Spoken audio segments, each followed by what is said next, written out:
Hallo und Servus zusammen. Heute widmen wir uns einem echten Highlight für das Heck eurer BMW R1300R, unserem verstellbaren Kennzeichenhalter aus hochwertigem Edelstahl. Schauen wir uns kurz an, was ihr bekommt. Das ist der Kennzeichenhalter, gefertigt aus rostfreiem Edelstahl. Hier seht ihr die Langlöcher und die Schienen, mit denen ihr die Breite perfekt an euer deutsches Kennzeichen anpassen könnt. Dazu erhaltet ihr natürlich das passende Anbaumaterial.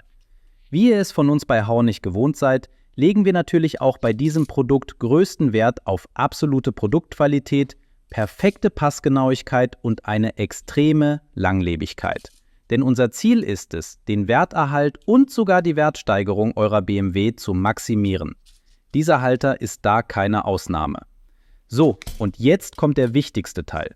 Fixiert zuerst die beiden Kennzeichenhalterhälften leicht mit einer Schraube und Unterlegscheiben am unteren Ende.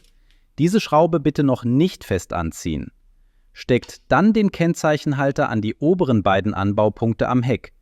Nehmt nun die erste Schraube und setzt sie an. Und jetzt der Trick.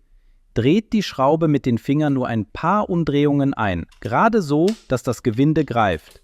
Zieht sie auf keinen Fall fest. Das gleiche wiederholen wir auf der anderen Seite. Seht ihr?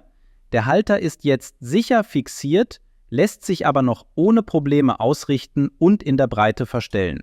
Genau das wollen wir erreichen. Je nach Motorradmodell gibt es hier unten noch einen dritten Befestigungspunkt. Diesen könnt ihr optional nutzen, wenn er bei euch vorhanden ist. Für einen sicheren Halt reichen bei der R1300R aber theoretisch die beiden oberen Schrauben völlig aus. Bevor wir die Schrauben nun endgültig festziehen, stellen wir die korrekte Breite für unser Nummernschild ein.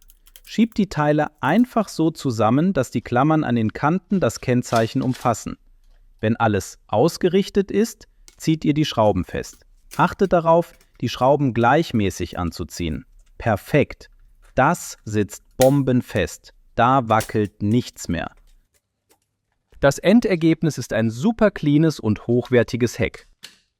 So einfach und schnell habt ihr eurer BMW ein optisches Upgrade verpasst, das nicht nur gut aussieht, sondern auch für die Ewigkeit gebaut ist.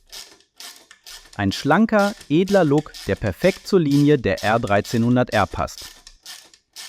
Habt ihr jetzt auch Lust bekommen? Dann schaut bei uns im Shop vorbei und holt euch euren eigenen verstellbaren Kennzeichenhalter aus Edelstahl. Den Link zum Produkt packen wir euch wie immer direkt unten in die Videobeschreibung. Klickt rein, bestellt und wertet euer Bike auf. Servus, bis zum nächsten Video.